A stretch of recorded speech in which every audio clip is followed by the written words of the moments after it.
Alright guys, welcome back to the channel. Just a little update on the 350 with the parts everywhere. They're actually all over in my paint room too, on the other side of the garage.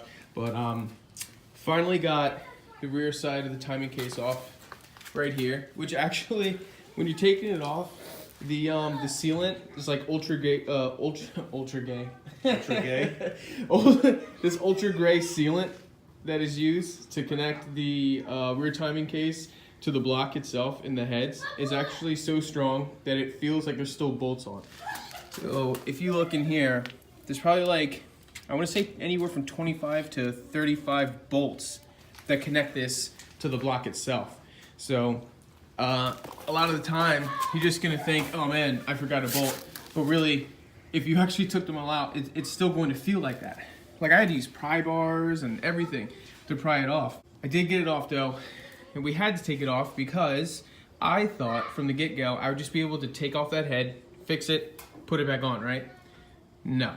Well, behind there's a coolant hose that's metal, okay? And in order for that to work, you have to remove all the stuff off the top of this, get to this, which is that. It connects, it goes all the way around to the back, connects to this head, flows through this head, and that one, the driver's side one. Well, you don't have room to wiggle the new head in without messing up the sealant that you already put on it, unless you remove the rear timing cover.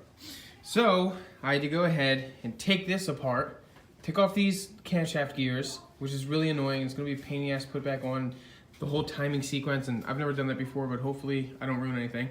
So I had to go further into that, and then I had to remove this, which took forever.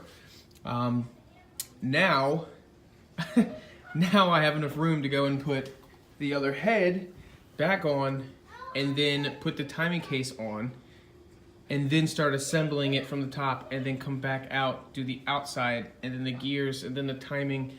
And this is a long and really in-depth process, but once I get,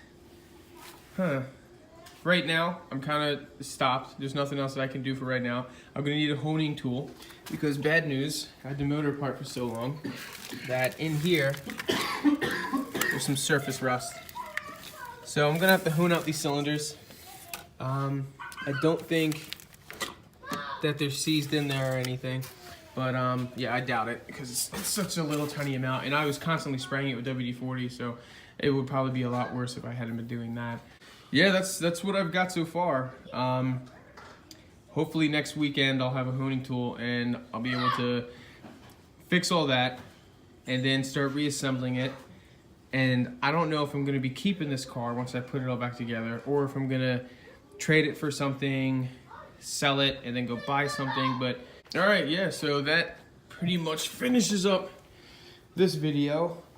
Just wanna do a little tiny bit of update for you guys that are waiting for this to, be done and all. Tomorrow, either later today or tomorrow, I'm gonna be taking off the rims on the Honda because they do look like crap. I can't stand it, but it's just been so cold, man. It's just been so cold. I can't be outside doing this stuff. Well, I finally got some nice weather. Today and tomorrow is supposed to be really nice, and you're in frame, Larry. And so I've got this white, which totally throws off the whole entire rest of the car. So I'm gonna be taking those off. I hate Plasti Dip. I'm never using white Plasti Dip ever again in my whole entire life. Gonna remove all that Plasti Dip and I'm gonna be painting them black. So hopefully that'll look a lot better. But until then, I don't know. okay, all right. Until then, make sure you guys like, share, subscribe. Thanks a lot for checking out the video, and I'll catch you guys later.